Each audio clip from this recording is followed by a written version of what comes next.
ప్రభు నామమునకు స్తోత్రం కలుగునుగాక. ఈ ఉదయకాలము మీకందరికీ వందనాలు తెలియచేస్తున్నాను. ఈ దినము మిమ్ములను బలపరచు దేవుని మాట.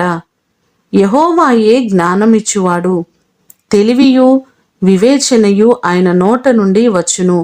సామెతలు 2వ అధ్యాయము 6వ వచనం.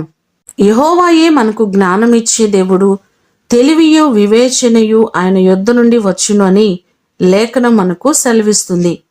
అలాగే యాకోబు రాసిన పత్రిక 1వ అధ్యాయము 5వ వచనాన్ని చూస్తే, మీలో ఎవనికైనను జ్ఞానము కొదువుగా ఉన్న ఎడల అతడు దేవుని అడుగవలెను, అప్పుడది అతనికి అనుగ్రహించబడును.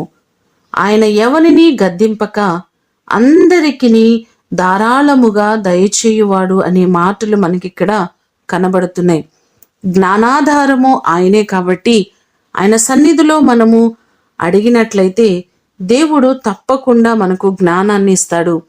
ఈ లోక జ్ఞానము ఒకవేళ అది మనకు ఆశీర్వాదం కాకపోయినా, దేవుడిచ్చే జ్ఞానము, దేవుని యొద్ద నుండి వచ్చు జ్ఞానము మన జీవితాలకు అది ఆశీర్వాదకరం.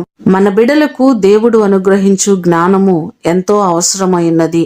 దేవుడిచ్చు జ్ఞానము పొందుకొని మన బిడలు, మన కుటుంబాలు అన్ని విషయాలలో వర్ధిల్ల చేయబడుదురుగాక.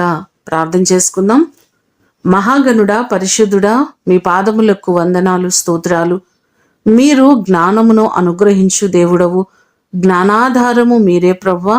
మిమ్మలను అడిగిన వారు ఎవ్వరినీ త్రోసివేయక ప్రతి వారికి ధారాళముగా ఇస్తానని మీరు వాగ్దానం చేస్తున్నారు. తెలివియు వివేచనయు మీ దగ్గర మాత్రమే ఉంది ప్రభువా. మీరిచ్చే జ్ఞానము మాకు అవసరము, మీ తెలివి మాకు అవసరము. మా బిడ్డలకు కూడా జ్ఞానం అవసరమైనది ప్రభువా. వారి చదువుల్లో మీ జ్ఞానం కావాలి, వారి పరీక్షల్లో మీ జ్ఞానం కావాలి. ప్రతి వారిని మీరు జ్ఞాపకం చేసుకొని ప్రతి బిడకు నీ అపారమైన జ్ఞానము, తెలివిని మీరు అనుగ్రహించండి.